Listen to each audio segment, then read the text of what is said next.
नमस्कार सभी दोस्तों का 10 मिनट की क्लास एक टॉपिक खल्लास में मैं कपिल चाहर लेकर आया हूं आपके लिए एक बेहतरीन टॉपिक और वो है गवर्नर गवर्नर जनरल और वायसराय।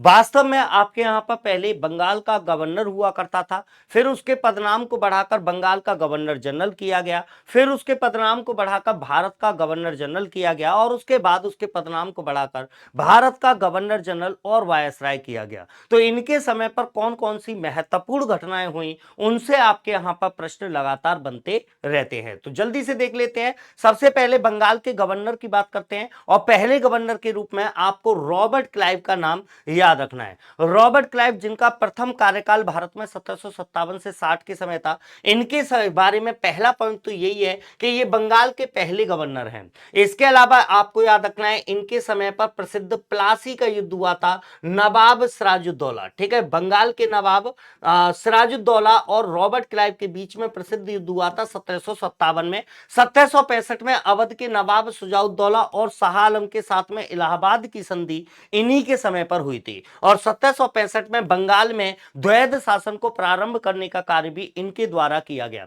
इसके अलावा आपको याद रखना है हेनरी बेंसिटाट एक चीज के लिए जाने जाते हैं, 1760 से 64 तक भारत में रहे कि इनके समय पर प्रसिद्ध बक्सर का युद्ध हुआ था। बक्सर का युद्ध जो आपको पता होगा कि बक्सर के युद्ध में एक तरफ अंग्रेज और दूसरी तरफ भारत के एक तीन शक्तियों का त्रिगुट था, जिसमें अवध का नवाब शुजाउद्दौला, मुगल सम्राट शाह आलम द्वितीय और उसके अलावा बंगाल का अपदस्थ नवाब मीर कासिम शामिल था। इसके अलावा देखिएगा तो जॉन कर्टियर की बात करें तो इनके समय पर प्रथम आंग्ल मैसूर युद्ध हुआ। अब यहां पर क्या है कि अब बंगाल का गवर्नर जनरल बनेगा और पहले व्यक्ति के रूप में वॉरेन हेस्टिंग्स याद रखना है 1772 से 85 तक रहे थे। इनके समय पर रेगुलेटिंग एक्ट भारत आया। बंगाल के अंतिम गवर्नर और उसके अलावा बंगाल के पहले गवर्नर जनरल हैं। इसके अलावा द्वैध शासन जो आपके रॉबर्ट क्लाइव ने प्रारंभ किया था उसे समाप्त कराया इन्होंने और कलकत्ता में उच्चतम न्यायालय की, आपको याद होगा 1773 के रेगुलेटिंग एक्ट के द्वारा भारत में एक सर्वोच्च न्यायालय एक सुप्रीम कोर्ट की स्थापना का प्रावधान किया गया था और 1774 में यह सुप्रीम कोर्ट कलकत्ता में स्थापित हुआ था। तो ये समय पर आपके गवर्नर जनरल जो थे वो वॉरेन हेस्टिंग। इसके अलावा इनके समय की महत्वपूर्ण घटनाओं में 1781 में हेस्टिंग ने कलकत्ता में मुस्लिम शिक्षा के लिए पहले मदरसे की स्थापना कराई। इसके अलावा इसके ही समय 1782 में जोनाथन डंकन ने बनारस में संस्कृत विद्यालय की स्थापना की। पिट्स इंडिया एक्ट 1784 इन्हीं के समय आया और इसके अलावा प्रथम मराठा आंग्ल युद्ध और सालवाई की संधि 1782 में इन्हीं के समय हुई। इसके अलावा यहां पर लॉर्ड कॉर्नवालिस का नाम आता है 1786 से 93 और उसके बाद ये 1805 तक का इनका कार्यकाल रहा। इन्हें भैया पुलिस सेवा का जनक, सिविल सेवा का जनक दोनों कहा जाता है। इसके अलावा भारत में वॉरेन हेस्टिंग ने प्रशासनिक सेवा की नींव रखी थी, लेकिन कॉर्नवालिस ने इसे आधुनिक और तर्कसंगत बनाया, इसीलिए कॉर्नवालिस को भारत में प्रशासनिक सेवा का जनक भी कहा जाता है। 1793 में 1793 में स्थायी बंदोबस्त या जमींदारी व्यवस्था जो एक लगान जो एक भू राजस्व व्यवस्था थी उसके लागू कराने का काम भी कॉर्नवालिस का है और तटी मैसूर युद्ध और श्रीरंगपट्टनम की संधि इन्हीं के समय पर हुई थी। इसके अलावा लॉर्ड वेलेजली इंपॉर्टेंट रहेंगे, 1798 से 1805 के समय का कार्यकाल है।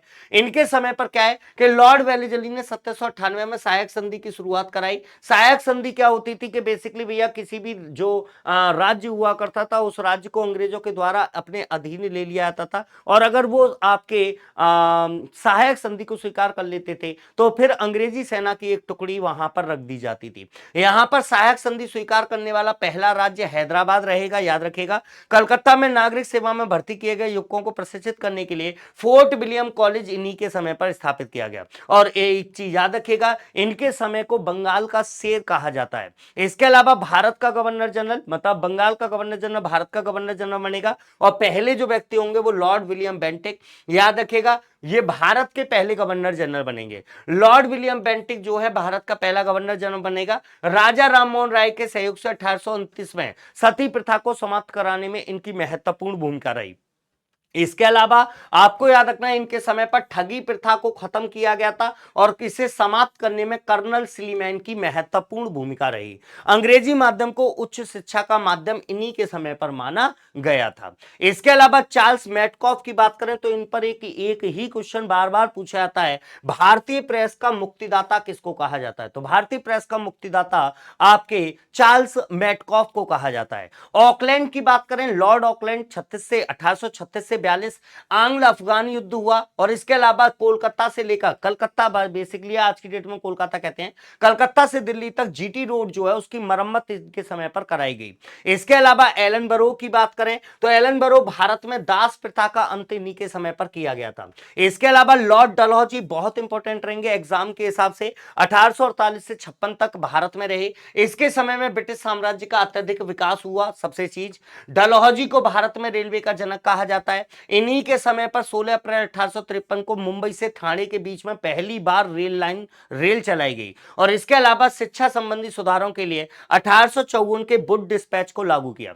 इसके अलावा 1854 में नए पोस्ट ऑफिस एक्ट के तहत भारत में पहली बार डाक टिकट का प्रचलन हुआ। इन्हीं के समय डलहौजी ने शिमला को ग्रीष्मकालीन राजधानी बनाया, यह भी याद रखना है। डलहौजी के शासनकाल को उनके व्यापक सिद्धांत या डॉक्ट्रिन ऑफ लैप्स के नाम से भी जाना जाता है। भाई डॉक्ट्रिन ऑफ लैप्स या व्यापक का सिद्धांत या राज्य हड़प नीति, इसको डलहौजी के द्वारा ही लागू किया गया था। और इसमें होता क्या था कि ऐसा कोई राज्य जिसके राजा जो है, उस राजा के अगर कोई पुत्र नहीं है, उसका उत्तराधिकारी नहीं है, तो उसे दत्तक पुत्र यानी गोद लेने का अधिकार नहीं था। इसके अलावा भारत के वायसराय, अब भारत का गवर्नर जनरल क्या बन जाएगा? भारत का वायसराय। इनमें सबसे पहले लॉर्ड कैनिंग, याद रखना, 1856 से 62 तक का कार्यकाल।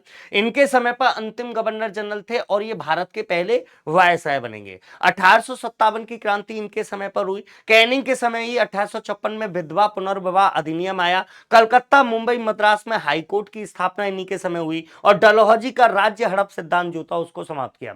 एक और चीज मैं बता देना चाहता हूं, लॉर्ड कैनिंग के समय पर ही आपके यहां पर विभागीय प्रणाली या पोर्टफोलियो सिस्टम की शुरुआत भी की गई थी। इसके अलावा आपको याद रखने लॉर्ड मेयो, उन्हें 1869 से 72 तक का कार्यकाल है।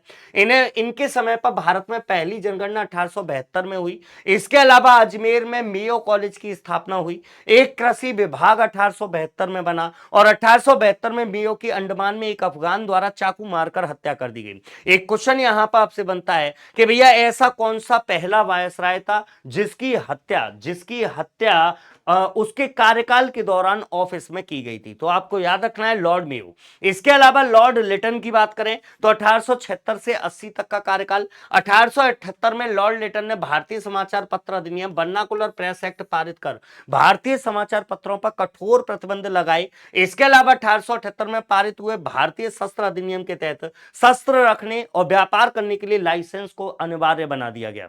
इसके अलावा लॉर्ड रिपन, आपको याद रखने, 1880 से 84 तक का कार्यकाल है। 1881 में नियमित जनगणना की शुरुआत की गई। नियमित जनगणना का मतलब क्या? अब प्रत्येक 10 वर्ष बाद भारत में जनगणना की जाएगी। 1881 में पहला कारखाना अधिनियम और 1882 में वर्नाकुलर प्रेस एक्ट को इन्होंने समाप्त कराया। 1883 में इल्बर्ट बिल भैया पारित हुआ था। आपसे क्वेश्चन आता है, इल्बर्ट बिल विवाद जब भारत में हुआ था तो उस समय पर वायसराय कौन थे? इसके अलावा लॉर्ड डफरिन की बात करें तो इनके समय का सबसे महत्वपूर्ण काम 1885 में एओ ह्यूम ने भारतीय राष्ट्रीय कांग्रेस की स्थापना लॉर्ड डफरिन के समय पर की थी। इनके अलावा लॉर्ड कर्जन काफी इंपॉर्टेंट है आपके लिए। 1904 में भारतीय पुरातत्व विभाग की स्थापना और बंगाल विभाजन 1905 में इनके समय की महत्वपूर्ण घटना है। इसके अलावा लॉर्ड मिंटो द्वितीय की बात करें 1905 से 10 तक रहे। 1906 में मुस्लिम लीग की स्थापना इनके समय पर हुई और 1907 में सूरत अधिवेशन में कांग्रेस का विभाजन इन्हीं के समय पर हुआ था। इसके अलावा लॉर्ड हार्डिंग द्वितीय की बात करें तो 1910 से 16 तक का कार्यकाल है। बंगाल विभाजन को रद्द 1911 में इनके समय पर किया गया। इसके अलावा 1911 में ही भारत की राजधानी कलकत्ता से दिल्ली बनाने की घोषणा और 1914 में इसी के समय पहला विश्व युद्ध प्रारंभ हुआ। क्वेश्चन आएगा, प्रथम विश्व युद्ध जब प्रारंभ हुआ तो उस समय पर भारत के वायसराय कौन थे?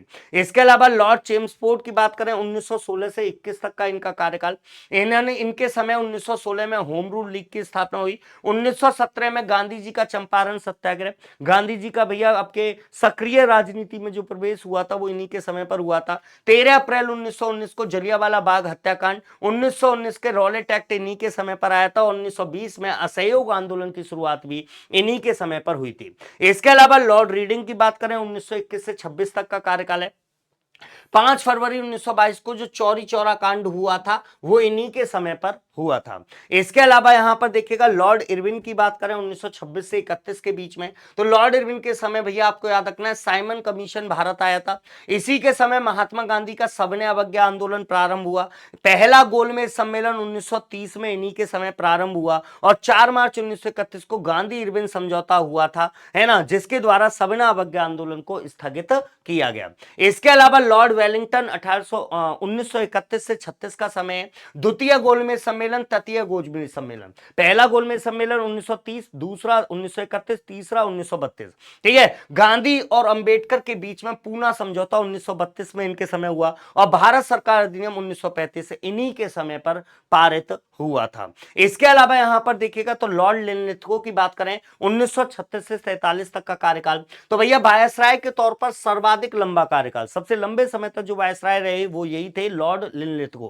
प्रथम आम चुनाव भारत में 1936-37 जो प्रांतीय चुनाव हुए थे वो सबसे पहले आपके 1936-37 में हुए थे। लिनलिथगो उस समय पर वायसराय थे। अगस्त प्रस्ताव और क्रिप्स मिशन, 1940 का अगस्त प्रस्ताव, 1942 का क्रिप्स मिशन इन्हीं के समय पर आया था। इसके अलावा लॉर्ड माउंटबेटन की बात करें तो 1947-48 की बात है, भारत के अंतिम वायसराय हैं, स्वतंत्र भारत के पहले गवर्नर जनरल बने और 15 अगस्त 1947 को हमारा प्यारा भारत क्या हो गया, स्वतंत्र हो गया। और अंतिम तौर पर सी राजगोपालाचारी का नाम याद रखना है, जो 1948 से लेकर 50 तक के कार्यकाल में रहे, ये स्वतंत्र भारत के पहले और अंतिम भारतीय गवर्नर जनरल थे। अगर आपसे ऐसा क्वेश्चन आता है कि स्वतंत्र भारत के पहले और अंतिम भारतीय गवर्नर जनरल और वायसराय कौन थे, गवर्नर जनरल पूछ रहे, वायसराय पूछे, तो फिर आंसर आपको सी राजगोपालाचारी लगाना है। उम्मीद है भाई आप लोगों को वीडियो पसंद आया होगा। नेक्स्ट वीडियो में किसी नई इंफॉर्मेशन के साथ दोबारा मुलाकात करेंगे। तब तक के लिए जय हिंद, जय भारत।